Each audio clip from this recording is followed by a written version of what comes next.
asalaamaaleykum mbokk internet yi Senfootball TV nuyu naa leen bu baax amaat mbégte loolu dalalaat leen tey nag dañuy ñëw rek joxe fin de saison gis ngeen ne xew na Sénégal aussi tamit joué na donc suñu U17 yi donc mais avant ça dañuy wax yéen ñi xam ne dañu bés chaîne maa leen wax welcome bienvenue abonné leen cliquer leen si cloche boobu ngeen gis vidéo bu ñu dugal ngeen mën ko seetaan ba ñu fàttee tamit une vidéo c'est très important mbokk internet yi comme ni ngeen gisee saison bi jeex na championnat bu nekk xam nañ kan moo gagné moo xam Allemagne la di kii di moo ko jël Bayern de Nicolas Jackson dinaa ñëw si bu baax baax si Jackson moo xam Angleterre Arsenal la ko jël moo xam Italie Serie A Italie Inter de Milan moo ko jël moo xam France la Ligue 1 donc lii di Paris Saint-Germain moo ko jël moo xam fële ca Belgique kii ko jël ñëpp xam nañ donc kii de Bruges la donc championnat yi donc ñoo ngi xam nañ ñi ko jël daanaka donc lii fi jotoon xew yu waroon ko mën a xam Arabie Saoudite sax ñoom Sadio Mané jël nañ seen championnat donc lépp leer na tey daal week-end tey bi li gënoon intéressant pour nit ñi doon si am football mooy si diggante El Hadji Malick Diouf ak donc kii di Pape Matar Sarr comme moo nar dem deuxième division loolu intéressé woon nañu ak les places européennes ndax ñoom it Sunderland dinañ qualifié de Habib Diarra donc loolu moo nekkoon débat yi xamante ne voilà moo desoon si débat moo desoon par rapport ak lii des na si match yi on peut dire que finale conférence la Rayo Vallecano bu Pathé Ciss ak Ismaïla Sarr bi xamante ne mooy Crystal Palace ak beneen finale bi Ligue des Champions donc Arsenal ak PSG donc sinon football bi lépp jeex na on va direct si coupe du monde bi xamante ne jamono bii moo nekk suñu kanam donc gars yi tey damay dem si championnat yi moo wax Angleterre bi xamante ji moo xewoon gis nañ ne équipe bu mel ni Chelsea amaat na défaite c'est kenn xamul nu mu demee noonu Sunderland qualifié na si place européen yi donc dina jouer donc Europe Chelsea du ko jouer Chelsea il faut que ñu Arsenal gagné championnat bi Arsenal gagné la Ligue des Champions peut-être que place bi ñu ko wàccee mën nañ qualifier dem sax conférence te maa ngi dégg yéen supporters Chelsea ne non tout sauf conférence de tey jii amoon nañ seen destin mu doon Sunderland mën nañu kii mais Sunderland moo leen dóor donc mu nekk benn match bu xam ne Habib Diarra on l'a vu et tout bon loolu mën nañ ko wax leneen lu ñu mën a wax mu concerné information yi côté Manchester City tey jii gis ngeen Guardiola dernier match am la moom ak Bernardo Silva donc Pep Guardiola c'est beaucoup de titres avec Manchester City maa ngi gis ne dañ ko bëgg a defal statut xam si biti mais defal leen tamit Yaya Touré defal ngeen Dani Silva defal ngeen Aguero mais Yaya Touré loolu lañ xaar pour defal ko statut Yaya Touré de mérite na statut am de c'est vrai que Pep Guardiola mérite na mais pourquoi pas donc Bernardo Silva jamono bi moom rêve am mooy dem Barcelone donc instant yi agent libre la mën a dem fu ko neex tey nag gis naa ko mu yow et tout c'est triste nag c'est triste donc voilà Manchester City finalement donc Watkins dafa laal benn doublé xam nga donc su ma yow dugaloon 1-0 après Watkins dugal doublé dañ leen mujj a gagné si dernière journée seen stade donc gis nañu Guardiola très ému ak Bernardo Silva côté Anfield aussi tamit gis nañu donc joxe na passe de juste d'ailleurs donc moom mii di Mohamed Salah dernier match am avec Anfield dernier match am avec le maillot de Liverpool moom aussi c'était triste tey donc voilà on verra moom jamono bi Mohamed Salah on parle plus de Arabie Saoudite gisoon ngeen ko Al Nassr mais loolu gëwuma ko quoi Al Nassr moom gëwuma na fa dem déjà que moom ak Sadio Mané demee nañu noonu footballistiquement parlant si benn terrain et je trouve que même jamono bi soxla ñu ko waa Al Nassr parce que boo amee commande ci côté boobu am Sadio Mané beneen côté samp Ronaldo xamul loolu de Salah fu muy football place commande moo gën a nekk xale moo gën a nekk si digg dooleem donc voilà mën na dem nag benn Etihad beneen équipe bu xamante ne mu ngi koy laaj foofu si Arabie Saoudite en tout cas agent libre la il a toujours de l'expérience et il peut aider beaucoup d'équipes je trouve et pour man Arabie Saoudite c'est le bon choix tu n'as plus rien à prouver en Europe Ligue des Champions jël nga ko jël nga championnat Angleterre nekk nga meilleur joueur Angleterre nekk nga meilleur buteur Angleterre tu n'as plus rien à prouver à part peut-être sa club nga jéem leen jox Coupe d'Afrique sa sélection plutôt mais sinon Mohamed Salah n'a plus rien à prouver de manière générale en Europe quoi donc on verra donc loolu lañ mënoon wax léegi nag beneen bi ñu gënoon itteel ci information. donc je disais que ne donc y a 2 jours yu xamante ne voilà moo ñu itteeloon tey muy donc Pape Matar ndax day wàcce ndax West Ham mooy wàcce finalement c'est West Ham de El Hadji Malick Diouf mais man soucié wu ma carrément c'est El Hadji Malick Diouf am naa information bi wane na sax ku météo Al Hilal bëgg na ko du côté de Arabie Saoudite y a des équipes nag donc comme gis ngeen Manchester United Chelsea Liverpool yëpp ñoo ngi laaj man Liverpool laa gis nag quoi si ñetti équipe yooyu Liverpool laa gis ne la war a dem. parce que dama gis ne bon Kerkez boobu noonu xam nga Robertson day dem xam nga fan aussi foofu pour man y a moyen quoi y a moyen de jouer à Liverpool xam nga intensité quoi mais pour man y a moyen maintenant bon bu demee Manchester United damay jël bu demee feneen aussi damay dem en tout cas daal bon man gis naa ko Liverpool trop moom El Hadji Malick c'est triste nag pour West Ham mais West Ham li leen dal nag ñoo ko teg seen bopp wax dëgg fi yàlla équipe bu mel ni West Ham ça waroon nga mën a maintenir avant bien avant quoi bien avant ay lii yëpp di la ci fekk. donc l'autre équipe c'est Tottenham heureusement Tottenham dafa bokk ci 5 équipes yi ëpp lu ñu dépensé ci mercato bi Tottenham saa yi bu wàccoon loolu catastrophe tu as tellement jël ay joueurs ay final coupe du monde ay Kolo Muani jël ay Xavi Simons jël ay joueurs yu bare teg non waaye mu wàcc tey saa yi heure ñoom ñoo doon Everton di Iliman Ndiaye sax joué na titulaire donc gis nañ Pape Matar Sarr mu joué donc mais voilà bii bi ñu dugal noonu saa yi nañ sant Paul ñëw boobu ñu dugal noonu xam nga corner bi gardien bi laal fii jaar na fi dugal ba ñu dugal bii c'est tellement important parce que de l'autre côté kii dafa gagné ñu ngi koy waxatee West Ham gagné woon na quoi mais Tottenham finalement moo toog yow nga jël l'année dernière nga jël Europa League daaw Europa League heure bii Tottenham moo ko jëloon cette année nga nar a wàcc non loolu catastrophique pendant ce temps sa kii sa pas concurrent sa nawle wala say cousin wala say ñi nga bañanteel di Arsenal jéem nga war a préparer finale du champion jël na championnat boo wàccee c'est là catastrophe la c'est même pas bien pour l'Angleterre quoi je trouve donc Pape Matar pour man muy Pape Matar di El Hadji Malick Diouf Pape Matar déjà pour man daa war a dem il a fait le tour de Tottenham pour man jël nga Europa League si bu fekkee à moins que désert bi boole ko ci plan mais si toutefois désir boole ko si plan rek pour man à sa place man damay je pars tout de suite damay dem xooli ji leneen xam nga mais à moins de ça bon pour man voilà war na mën a dem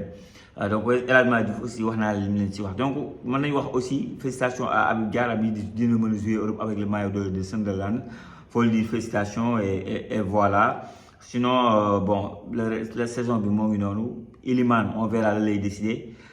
saison pour moi ay 5 buts moom tout ne pour un élément offensif on verra après la mooy nekk situation l'année prochaine ndax day changer ndax day toogaat Everton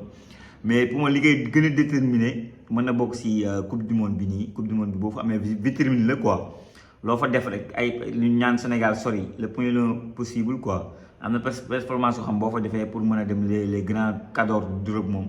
day nekk lu envisageable quoi donc Angleterre daal de manière générale loolu laa si mën a wax ma wax aussi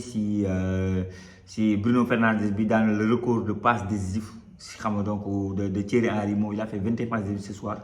donc ñoom ak Brighton donc extraordinaire que des passes décisives pendant ce temps le meilleur passeur décisif en Espagne par exemple on dit que Lamine Yamal moo dàq passe fii mais 11 passes décisives la joxe et c'est le meilleur passeur décisif pendant ce temps au niveau de Serie A Italie Di Marco c'est le meilleur passeur décisif c'est 18 passes tu vas en Allemagne Olise c'est 20. Donc Allemagne dama naan Olise 26 passes extraordinaire di noter sax que Jackson jël na beneen trophée muy benn match boobu moo fa desoon en Allemagne muy finale ñoom ak Stuttgart triplé de Harry Kane xam naa ne su dee lay dem jëli ji Jackson finalement au Bayern ñëw na laal na ay trophée xam Bayern loolu da ngay jël say coupe facilement tu prends tes trophées du si histoire Jackson am na ay trophée en Allemagne quoi donc loolu c'est à noter par rapport ak Jackson et bon moom aussi ñoo ngi xaar l'année prochaine lan la Jackson di décider gis ngeen ne waa Bayern sargal nañ ko duñ ko tenir donc moom day dellu Chelsea ou pas peut-être que mën na dem Chelsea delluwaat fa defaraat toogaayam avec un nouveau coach ça dépend nag lan lay waxtaan ak coach bi moom je pense qu'il est bien entouré mooy ñoom Jomas yi ñoom ñeneen dinañ ko gën a xool lan moo gën si moom ndax équipe bu mel ni Atlético bi wax ne Alvarez ku métti mu ñu naan day dem Barcelone pour le remplacer gis nañ ne Jackson peut être ce jour là nekkoon na championnat Espagne voilà nekkoon na championnat Espagne avec Villarreal defoon na fi ay performance joueur bu am ay qualité et bizarrement comme ni may wax souvent Jackson souvent équipe yu mag rek ñoo koy laaj donc loolu yëpp ñu ngi koy xoolaat y a Everton y a beaucoup d'équipes Aston Villa bii nii xam dina jouer la Ligue des Champions jël Europa League ren ji aussi bi est très intéressé Unai Emery moo ko yoroon Villarreal et donc Watkins on parle day dem du dem donc ay possibilités la Jackson am na ay possibilités mais moom li ma wax ci joueur Sénégal yëpp moo valable pour moom bàyyi ba saison bi jeex bàyyi ba coupe du monde bi jeex après nga xool fan nga jëm moo gën quoi Sénégalais yëpp nag dañu ñaan suñu joueurs yi ñu jéem a toj coupe du monde équipe yu mag a mag cadeau yi gën a mag ci Europe laaj leen lu war a mën a nekk la donc loolu lañ mën a wax ci suñu joueur bii di Jackson di ko félicité waat par rapport ak trophée bi xamante ne jël na ko démb côté Espagne gis nañ ne Mbappé dugal na Mbappé encore Pichichi Mbappé 2 années consécutives c'est le meilleur buteur donc en Liga démb gis nañ ne ñu bëri yaakaar dafa am problème ak Bellingham kottante nag Bellingham dugg na fa bii bu rëy kottante nag Arbeloa bi ñu wax ne mooy coach bi ñu Mourinho nag sera le coach l'année prochaine est-ce que il peut régler des problèmes maa ngi sànq keroog benn interview Pogba ne Mourinho nit kese la amul benn problème mais su la meree na la quoi mën na def bêtise mën na def lu ko neex quoi su la meree na mais nee na nit peut-être personne à personne yi amul problème quoi mais su bu fekkee attente yi muy xaar si yow amu ko mën na toj taas donc nee na loolu la quoi donc mais sinon c'est un bon coach moi bu ñu koy wax Tchouaméni moo ngi toog mais fekk na émission boobu dañ ko enregistré woon bien avant quoi c'est-à-dire voilà donc côté Espagne comme ni ma ko waxee Lamine Yamal passé le meilleur passeur 11 passes le meilleur buteur c'est kii di donc ni ma ko waxee Kylian Mbappé donc loolu la ñu mën a wax si Espagne. Italie démb gis naa Andy Diouf il a marqué un but. Andy Diouf performance sur les derniers matchs quand même c'est assez intéressant je trouve xamoon marqué but on passe de quelque chose comme ça démb daal gis naa ko am na ko ma envoyé pour Andy Diouf ma ne ko bon Andy Diouf moment bi noonu intéressant mooy avant la liste c'était bien de parler de Andy Diouf nangam pour équipe nationale ak yooyu mais là moom c'est trop tard. Malang Sarr la pourquoi may wax moom c'est parce que c'est pas trop tard gis nañ ko drapeau Sénégal gis naa ne il est kii ni ñu koy waxatee il est sur la liste de kii réserviste pas réserviste de yi di dem mais ñi xamante ne voilà au cas où que kenn blessé on parle de Koulibaly instant yi nekkagul apte à 100% loolu yëpp c'est des lu ñu war a mën a waxtaanee gis nga même Bara Sopoko Ndiaye par rapport ak Gana Gueye xool leen ko bu baax parce que maa ngi gis ne Gana Gueye ba léegi il est blessé même si bon ça va quoi ça va c'est rien de grave quoi. Donc de manière générale loolu moo nekkoon information football européen ñu laal nag suñu gaynde yi suñu U17 yi booy gagné nañu booy tey vibré na ñu mag Mali 1-0 ñu rouge leen premier mi-temps difficile ñoo dem ba fin bi égaliser c'était difficile xam nga ñu dem tiro bi mën a mais nag suñu gardien bi xam nga waxoon naa leen ko fii bu mu defee erreur mën a pourtant gardien bi góol rek lay defam parce que on a partagé des moments fële ci Qatar ko toog nañu waxtaan nañu gis nañ leen xam nañ booy ñu doxalee c'est un très bon gardien quoi donc voilà c'est pas pour rien mu nekk la capitaine et tout et donc Qatar bi mu fa nekk dafa blessé à un moment donné donc jéewul le reste mais là il est bien il a fait ses performances et voilà on est en demi-finale léegi nag Maroc la ñuy dajeel coow li foofu la nekk quoi marocain yi nos amis les Marocains ba pare Maroc lañ koy organiser bàyyi nañ suñu supporters yi encore une fois supporters yi alhamdulilah ñu ngi seen famille et tout donc ñu leen di ñaanal jàmm ju wér jàmm ju bëri ñoom ak seen i njaboot quoi donc mais comme je disais suñu boy U17 tiro bi lañ mujj a gagné donc Sega moo dugal jour génération moo dugal donc bii bi dugal naa sama TikTok sax d'ailleurs bii bi donc dugal gagné mu dugal ko nànk léegi nag Maroc la ñuy dajal mais li may wax boy U17 yi xam nga leen quoi dafa war a gën a jàpp leen lii boy U15 def jàpp waa Maroc wulli leen wulli yu métti loolu nga leen defaat maa ngi dégg ne gars yi naan amul génn terrain amul lii amul supporter yi amul lële ñun dañuy football ak yéen gagné leen incha allah on a l'effectif on a les qualités il y a une place à jouer déjà premier objectif bi atteindre nañ ko mooy qualifier nañ coupe du monde bi Qatar lay amaat vous êtes déjà qualifié bi ngeen génne seen poule bravo. La deuxième chose bi xamante ne Sénégalais ñoo ngi koy xaar mooy au moins être finaliste parce que vous avez la qualité fi ma nee rouge n'importe qui après ça va comme monsieur Faye mii rek premier match yi rouge on a tellement de talent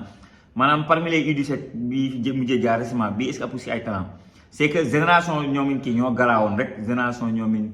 Amara Diouf moom dafa garaaw beneen affaire la mais génération bi sur tous les nee naa places yi sont doublées ñëpp am talent ki toog si banc bi ki titulaire gën ko aay ñëpp mën a football donc vous avez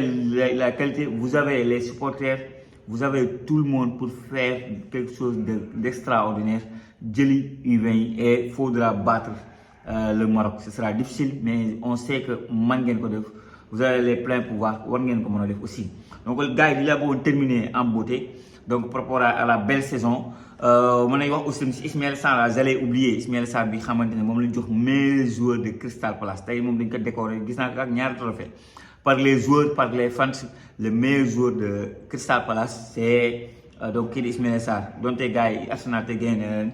donc yàqul dara par rapport à la saison te dañoo war a jouer finale nii semaine bii di ñëw nii rek donc semaine bi ñuy dugg nii donc loolu yëpp fait que bon voilà quoi défaite bi amul benn njëriñ léegi nag comme que ñaari sénégalais ñooy daje Pathé Ciss bu Rayo Vallecano ak Ismaël Sarr ñooy daje dañ naan nag dañuy taxawaayu que le meilleur gagne kii gën a mérité si match bi gën a joué gën a football nga gagné jël sa trophée keneen kiy ñàkk rek ñu encouragé ko xam ne ñoom ñaar ñëpp ay doomi réew mi la ñu xam dañoo dem di xeexali donc voilà seen bopp def seen carrière bu baax donc de manière générale li moo nekkoon li xamante ne bëgg naa ko partager ak yéen dama leen di bàyyi ci commentaire yi ngeen wax ma seen xaar ak gis dem seen plateforme yi doole ñu moo xam TikTok la wala Instagram boo leen tapee Senfootball TV incha allah da ngeen gis suñu logo bi jaajëfal naa leen wax leen ba beneen su Senfootball TV